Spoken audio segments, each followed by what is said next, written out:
Hey everyone, welcome to Founders 365 with me, Steven Haggerty. Today I'm joined by the founder of possibly the best peanut butter you will ever have tasted. It is ManíLife, and this is Stuart Macdonald. How are you today, Stu? Yay, mate, very well, and thanks for the introduction. Appreciate it. No worries. Dude, I'm Excited and so thrilled you're on here. Like I said just before, I was kind of binging on some of your funding videos, and I absolutely love your energy. I think like you're just a happy guy, which in the current world is always refreshing when you've just got a happy guy on the podcast. But let's jump into this, and for those that haven't experienced the mouth-watering effect of your product, I guess you better tell people what ManíLife is. Okay, so I'm gonna get, so in a nutshell, No pun intended. That generally wasn't intended. So I paused. In a nutshell, ManíLife creates what we and I think many other people believe is the world's tastiest peanut butter through sourcing the finest peanuts on the planet from a single farm in Argentina, roasting them to a perfection which we've kind of crafted over the last 3-4 years, and blending them in small batches to obtain a creaminess that you kind of don't really understand until you try it. But I think probably would be, like, you've got like the spiel. So I'll give you like the rundown of how it got going. I think that kind of paints a bit more of a picture. ManíLife basically started when I was offered a job as an accountant at a company called PwC. I knew I didn't really want to do it. So I decided to put it off to move to Argentina, where the idea was I'd go there, live the dream, and build up enough guilt to become an accountant for 3 years, which kind of gives you a kind of clue into my character. And went there, fell into working with this peanut butter social enterprise where we'd go around soup kitchens, kind of delivering the stuff to kids and families, teach them how to use it. And in the process, started getting super interested in a product that I'd previously had no interest in at all. Got to the stage where I was kind of experimenting with recipes in my buddy's kitchen, selling to like people on Facebook, until I eventually tracked down the farm in Argentina that we still work with today. Drove to see them, almost did crash the car actually on the way, but that's a separate story. And in short, like fell in love with them. The product was amazing, but as people, it was just like, we bonded. And it was around that time that I looked at the market back home. I saw it was booming, but I saw that no one was speaking about peanut butter the same way we speak about coffee, chocolate, wine. That there was no provenance, there was no craft.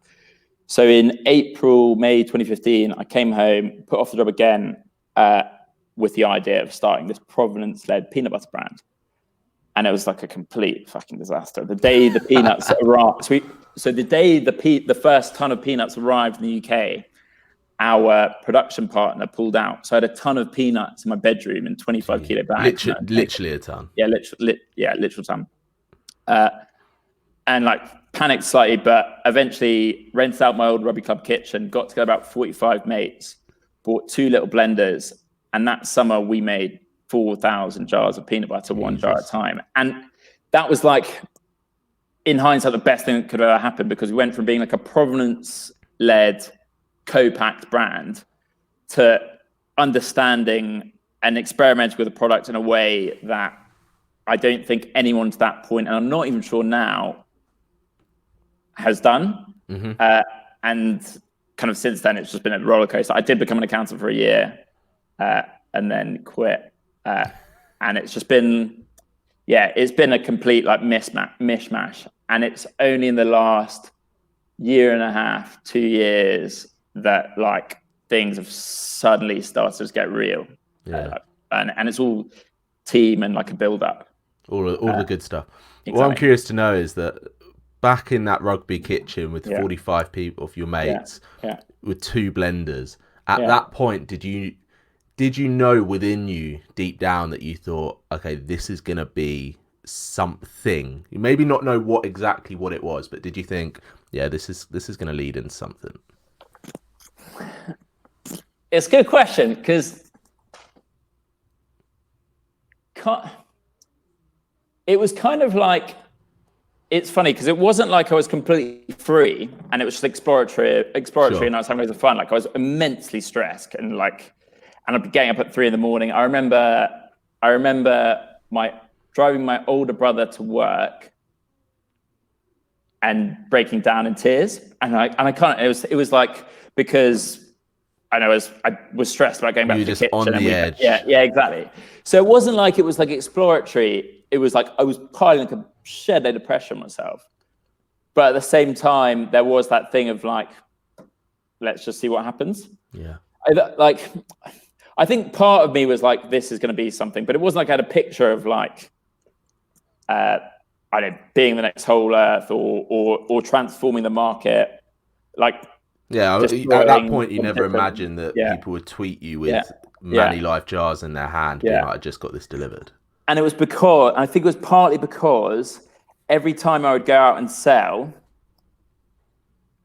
I'd be in the back of my mind, I'd be like, oh my God, I've got to get back to the kitchen.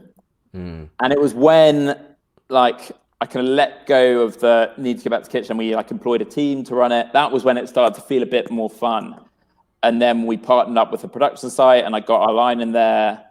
That was when it's like, and weirdly, once that happened, like that was probably the hardest period. There was a period of like 6 or 7 months where like fundraise took too long, supply chain fell apart, and like realized, well, like one of the team quit and realized we didn't have the right team, and that was like mental stress. But yeah, it's funny. I feel like with these chats, there's a lot of like strategy and plans kind of imposed the benefit of hindsight. And at the time, I was just like, don't want to be an accountant. There's something in this. It's relatively straightforward. Like you're selling a product for a margin, and I love everyone I'm working with. And that's the thing, right? It's creating the environment that you love it and you have that control over. Obviously, you mentioned earlier that you use the same farmer in Argentina that you did when you were living there. How important is that aspect to you? How important is because that creates such an amazing story, but also behind the story, it actually big supply chain risk. Fairly big supply chain risk. But it's like a really poetic statement for a business to do that, I think. It's immensely important to me personally. And it's very important from a branding perspective. And I think that there's that kind of like that theme of working with people and building something with people that like I genuinely love is something. I told you that my wife has turned me into a complete pussy. I'm kind of getting emotional talking about this. But it's okay to cry, man. Yeah, thanks, man. God. Virtual. But yeah, it's like, so we've got that with the farm, we've got that with our roastery, we've got that with our production sites, and we've got that with my team. And I think if shit hit the fan and Argentina like politically collapsed and closed its borders, like we have a plan to maintain the business, and the product would be slightly different, but we'd manage. Yeah. But like that plan also involves a farm in a different country that I'm building a relationship with. So the premise is still the same. Yeah, exactly. Like the key thing for me, and like what really drives it, I think, is like, it sounds so naff when you say it out loud, but it's like the family. And like so for instance, the roastery we work with, their head of technical, when we got an article being like, I feel like a proud auntie, like a tears come to my eye. And to some extent, like I'm sure that's the case with many businesses, but I know for a fact that with many businesses it's not. And I guess, like it's a lot of love. There's a lot of love at ManíLife. It's a lot of love, and I think that's why the brand in itself has so much attraction, and even from the face of it, you can see that story play out. But then when you start looking into it, and like I said before, when I was watching the videos that you were putting on Cedars, and the amount of passion that you have for the product, and the amount of passion you have to what I really love is that it's just a really simple concept. You're just delivering an amazing product without being messed with, right? It's just having this amazing product in people's hands. Yeah. Over the last 4 years, you've already kind of mentioned some challenges and turbilations, but for you, how have you managed to carry on? How have you managed to deal with it when things do, let's face it, not quite go to plan? Like you said, production lines fail and some other aspects. Yeah. So there's partly like the inner demon of like, if you give up on this, you'll never forgive yourself, and I'll never forgive you, which sounds like I'm kind of a bit split personality, but there's that, which has meant that although there have been like immense struggles, and I think I was telling you before this, there was a period in ManíLife's history where I would genuinely wake up in the middle of the night screaming, which is just an absurd thing to consider when it's peanut butter. When you listen to this back, yeah. you're going to think, maybe I should go see a doctor. Yeah, exactly. Mate, my wife is basically my doctor. There we go. But even throughout all that, there was only ever one time where like the idea of quitting came into my head, and it was like an instant. And when it happened, I was like terrified. And I think during that period, what kept me going was my now wife, Saz, who was then my girlfriend, and family. So family, but I stopped exposing my family to like the inner depths of the stress, because like I know they shouldn't have to worry about it, whereas Saz kind of shouldered most of it. But yeah, and that's why I think it's so important. It's why, like, when some people were kicking off about Bezos's wife walking away with like half his fortune, which sounds like billions, I was like, if ManíLife ever got to that stage, I don't think I'd really want it to be like a multi-billion. Sure. I think, but like Saz would 100% deserve half of my bit, because it's like there's all the stuff behind the scenes, like the support network that people don't see, but is. Yeah, the people see the polished product, don't they? They see the fact that you've gone through incredible funding rounds, you've gone through incredible growth, you're on supermarket shelves, but people don't see, like you said, that those 3 AM moments where you've probably got self-doubt, things are going wrong, team people, like you said, the vulnerability side. And I guess this is one of the reasons I started the podcast, because actually vulnerability and within business owners is something that probably doesn't get spoken about enough. But every single person I've spoken to, and that's over 200 people, and every single one of them has gone through that same journey of vulnerability. For you, you mentioned family, and I think when you say family, I'm assuming the team dynamic has such a family feel to it.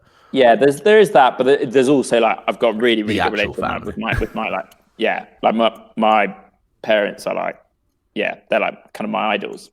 Amazing. Even though they're not. Well, his mum ran a dental practice, so she's kind of like an entrepreneur, but like in a different way. Yeah, but so I mean, you have to have those role models in life for sure. But what I'm curious about is, as you started in such a raw fashion, really feet on the ground sort of momentum. When you started to build that team, how was that transition for you? Like you said, one of those first moments that you could actually really help grow the business was kind of when you started to build the team. So how was that in those early days and finding those right people? So in the early days, we had, pardon me, maybe cut out that bit, Steven. No edit, I told you, man. No, leave it in, it's raw, it's fine. In the early days, ManíLife was fueled by this like legion of volunteers. And in that instance, it was kind of fair. It was more straightforward, because it was like I was doing everything to make sure they were happy, which meant that I was doing a lot of what ideally I'd maybe want the team to do. But like they were offering themselves and like their love and passion for nothing. So it was like the dynamic was, I'll give you everything I can possibly give, which doesn't involve money, but is kind of more. If you help us get this thing off the ground. When we started, when we started paying people, and that was probably before we were actually able to, like we were loss making, like many of these guys are for the first like few years. It actually became more complex, and a few things happened. So of the team now, there's only one remaining like first ManíLife team. That's a guy called Dan Pope, who I met him in the pub. He's my little brother's mate, and like follow him on LinkedIn. He's an absolute like firecracker. But I think it came from the fact that because of that dynamic of like giving everything I can give to make sure you guys help out, I became so like overwhelmed that I was like suddenly cracked. I was like, fuck, I really need to get someone on board. And the classic thing, like hired too fast, made a few wrong decisions. And the first ManíLife team wasn't right. And there was still kind of that dynamic of what we were paying them, but I kind of felt like the habit of like, I still need to do everything I can was still there. So it's kind of like, perhaps I wasn't enabling them to do their job properly because I was diving in, but they weren't right basically. And then the second iteration was which is kind of the iteration we're on now, was when hired people ultimately like better or as good as I am. And it was just like, there was just a sudden realization that like, just let go. Yeah. And what's been amazing in the last, so COVID, so end of March, I got COVID, and it was actually I was pretty ill. So I was completely knocked out for 8 days and was off work for 2 weeks. And to the extent that I literally wasn't calling the team. And that was the most successful 2 weeks in ManíLife history to that point. It's like, it kind of makes you think. Yeah, which is like the best thing ever. It's the and dream. Like it's like that's one of my proudest things, is like having brought this group of incredible people together who are thriving and building a business without any of this like autocratic, like do this, do that, which I just think is an outdated method. Definitely. And then same thing again happened 2 weeks ago when I was on my honeymoon. No calls, blah, blah. Got back, heard like all this horrendous stuff had happened. And then it's like, but we sorted it, we were fine. And I was like, thanks for not letting me know, guys. And it's like, that's kind of roundabout way of coming to the question. But I mean, but that must make you also feel tremendously proud of the team and the fact that you can. Yeah. I mean, it's an unbelievable amount of trust as well that they've given you and vice versa. For sure. For the ManíLife dream, the ManíLife vision, what is it that keeps you going? Because you've got this passion, you've got this amazing product, it's doing incredibly well. What now motivates you today? What motivates you to develop this further and carry on pushing? So there's kind of, I think probably to give like the full answer, need to reflect, like sit back in the recliner. But I think there's like immediately comes to mind, there's kind of two things. There's the underlying like constant there, which is like really love working with people we love and really enjoy making people happy. And as someone who's had it, I think you're aware of it. Like when people try ManíLife, it's like when you read our reviews, it's like they're describing some kind of like intimate partner. It's like there's something that happens and it's like there's joy that's just like instilled in you, and then they get into the brand and that kind of elevates it. So there's that thing, and that I think will be a constant until whenever. And I think that's really important. And then the other side, which is probably the demon, is right now the goal is be the number one peanut butter brand in the UK within the next 3 years. Love that. And that's like the competitive, like intense thing that probably drove me largely in the early days. And the trick and something like that I'm like constantly working on is balancing the two, because if you're all intensity, then instead of instilling urgency, you're instilling anxiety, which isn't good for anyone. And if you're all like, we just want to have fun and love, then you lack the intensity to get to ultimately create more happiness, which is getting to more people. So it's like there's a balancing act. It's like one of those old scales, isn't it, where you put in the weights and trying to find that perfect balance. Sure. And sometimes it doesn't quite work out. Yeah. One thing that you show within the business is bringing on the customers into the journey. You know, you've crowdfunded and that kind of thing. Yeah. Was that again a conscious thought for you to make sure that the consumers and the people that are tasting it that get the journey, get the story, or was it more of actually let's just create that really good product no matter how we get that investment? So the first crowdfund we did, like, absolutely, it was because it's the community point, because like the business had been grown by 60, 70 volunteers. I used to speak to our online customers like every once in a while. Like, we had a list of 20 or 30 that bought loads, and I'd call them maybe every 6 months. And like ManíLife was basically fueled by a lot of relationships. Mm-hmm. And I wanted to enable people that maybe didn't have like thousands of pounds to kind of pledge their part to the business they already had done through like sweat and tears. Sure. And then after that, it was just a straightforward, enabler, like somewhat stress-free way to raise money. Yeah. And obviously proving a great success as well. Yeah. What were some of those hurdles that you had to go through when you make, because I think a lot of founders have this, they make, it's a very different feel of a business or very different moment when investing starts happening, when, you know, these external factors start becoming more apparent in the business. Yeah. I mean, we're still going through them now. And I think, like,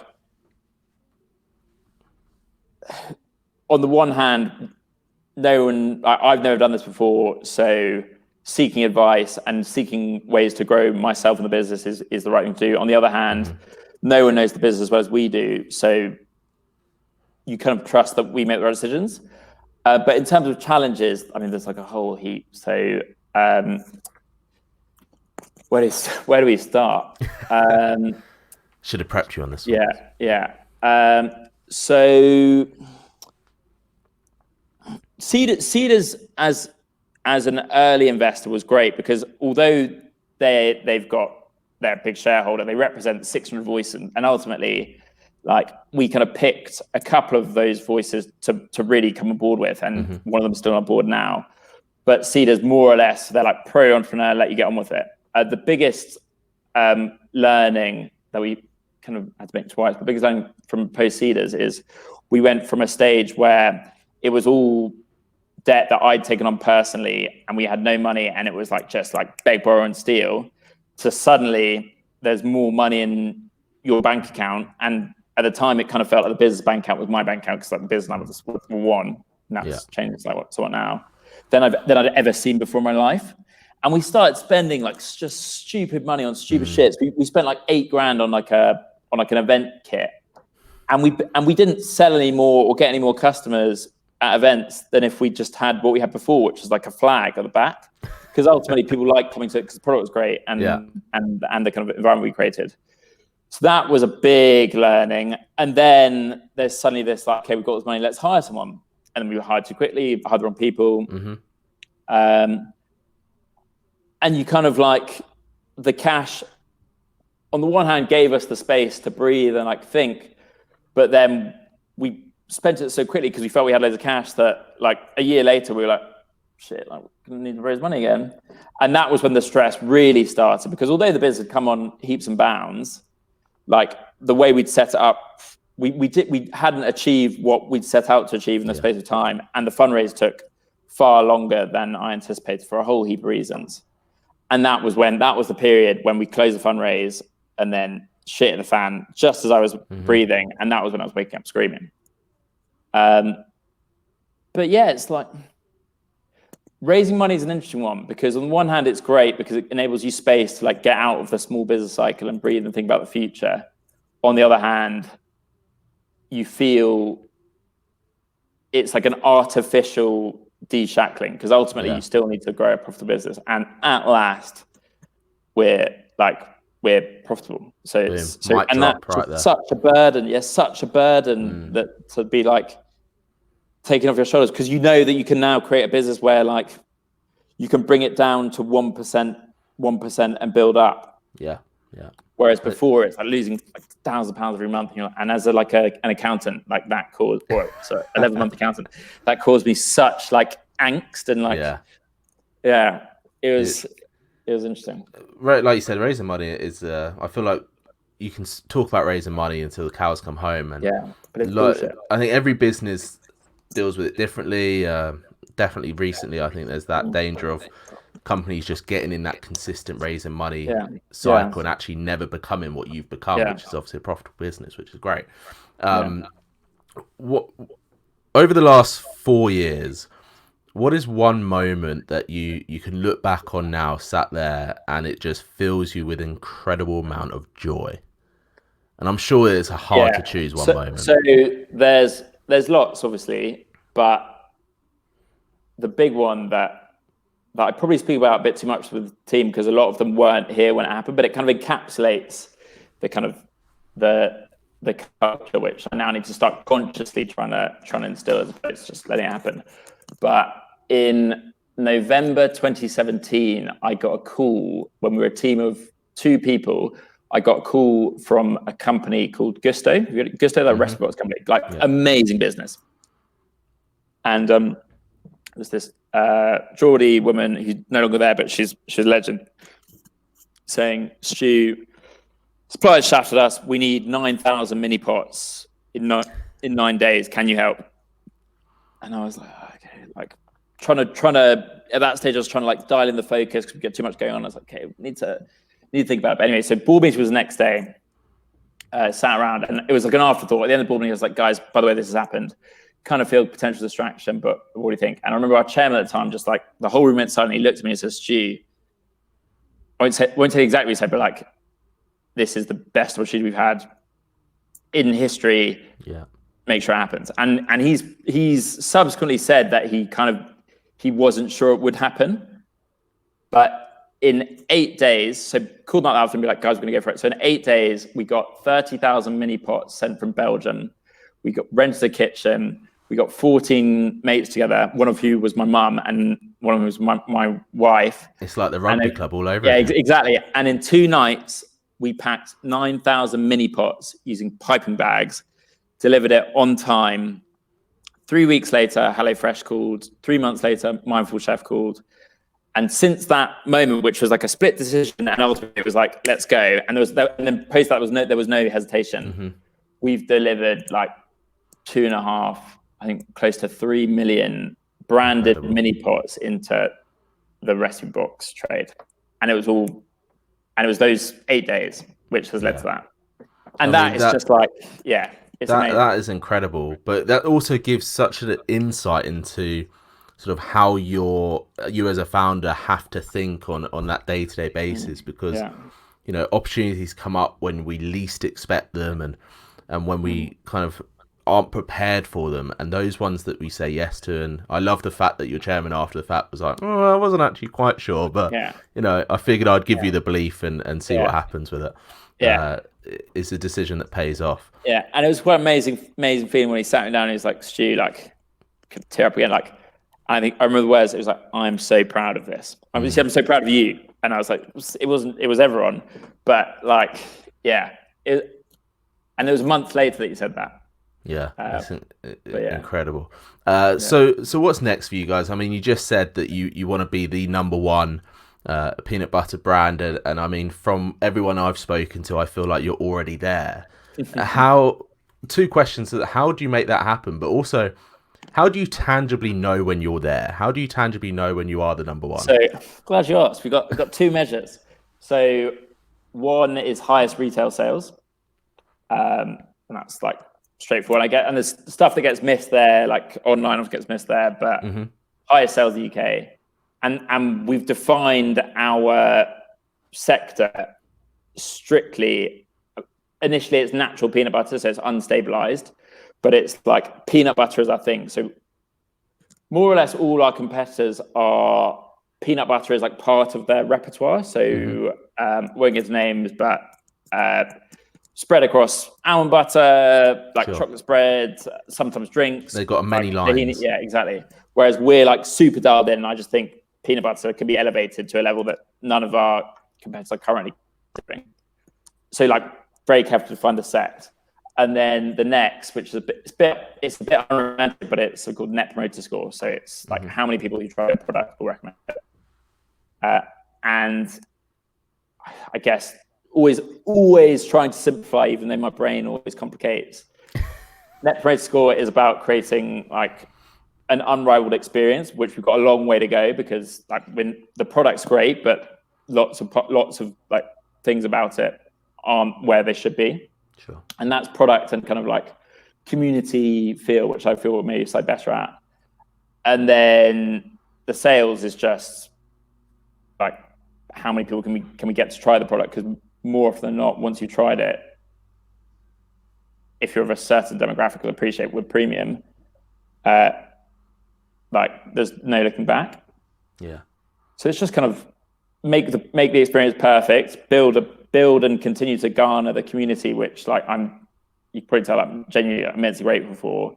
Yeah. And then get the product to as many consumers as possible for the first time. And ultimately it's their decision after that. But at the moment, at least, I think there isn't a peanut butter, definitely in the UK, I haven't tried every peanut butter in the world that rivals it. When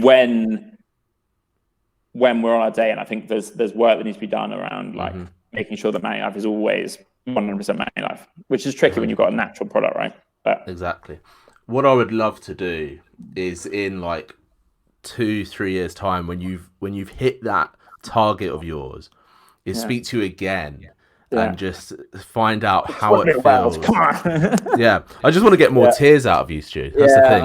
I can imagine the moment in the office when you're looking at the numbers and you've achieved that, because that is such an amazing achievement and something that can be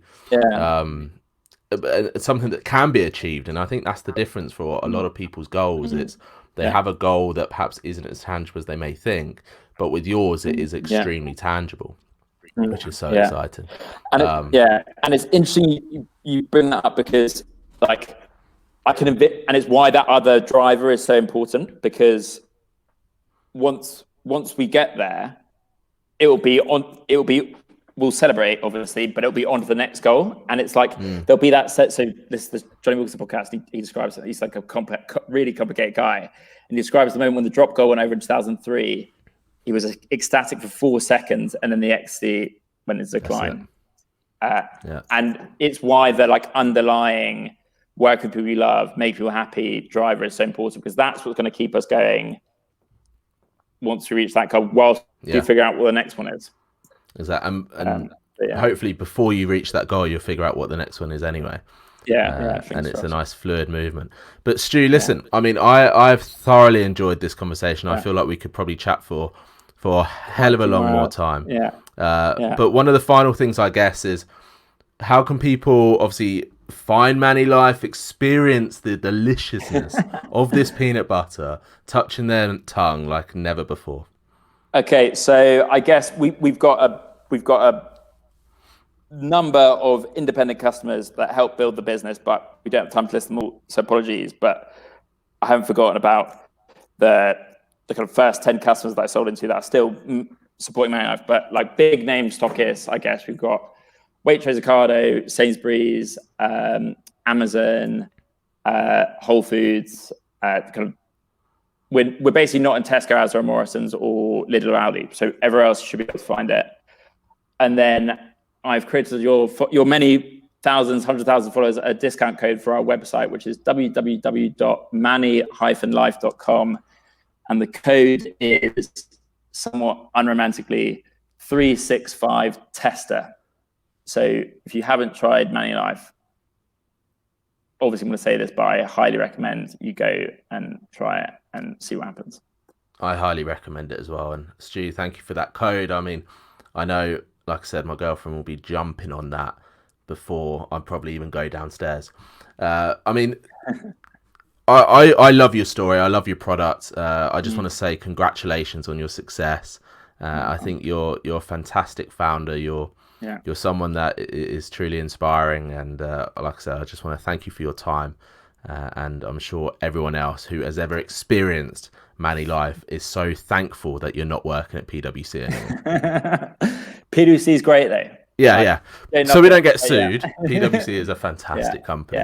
Yeah, and did learn a lot. But yeah, success is fluid. But Steven, same to you.